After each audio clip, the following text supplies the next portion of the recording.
Alright, shocking miracles of the Quran, part 16. So if you go to chapter 50, verse 38, it says that God created everything in 6 ayams. Now what's ayams? Essentially all this means is period of time. So just think of it as like 6 blocks, okay? So 6 periods of time. Now there's gonna be some haters watching this that are gonna be like, oh no, 6 ayams actually means days. Well, here's why it doesn't literally mean days, and I'll explain in a sec. If I was to say 6 ayams means days, well, we associate days as 24 hours, right? Because of how we perceive days, we're just assuming ayams means 24 hours. This is a big leap. Who are we to say that ayams in the Quran mean 24 hours? And I'm going to prove it to you with a couple of verses, okay? In chapter 22, verse 47, it says, a day with your Lord is indeed like 1,000 years by your counting. So it's referring to an ayam as 1,000 years for our counting, okay? But in chapter 70, verse 4, it refers to an ayam as 50,000 years. Because the word ayam referred to 1,000 years in one verse, but then 50,000 years in another, then we know that ayams is not necessarily days, but merely just periods of time. So it's not actually 24 hours, it's not 1,000 years, it's not 50,000 years, it's just a period of time. We may not know what that time is, but it's just a period of time, okay?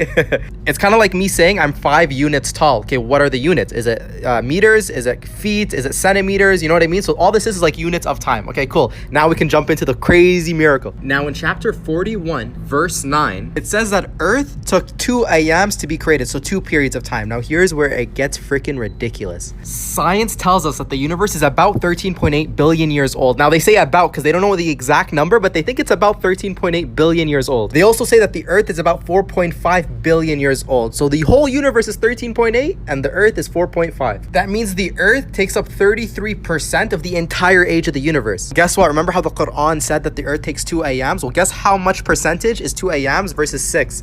33%. Another way to look at it is this. If you take the whole, which is 13.8 billion years, and you divide it by 6, you get 2.3, which means each block needs to be 2.3 in order to add up to 13.8. If we know this whole rectangle has to add up to 13.8 billion years, then that means each block necessarily needs to be 2.3 billion years. Does that make sense? So if the Quran says the Earth is created in 2 ayams, then it's also saying that the Earth is created in 2.3 plus 2.3, which equals to about 4.5 billion years old. It knew the Earth's age. Like, what the heck? By the way, if I used the decimals, it would have been a lot closer. Question, how did a man 1400 years ago in the desert know that the Earth took up 2 out of 6 parts of the universe? In other words, 33% of the entirety of the universe. In other words, 4.5 billion years out of the whole. How did he know that? That's kind of crazy.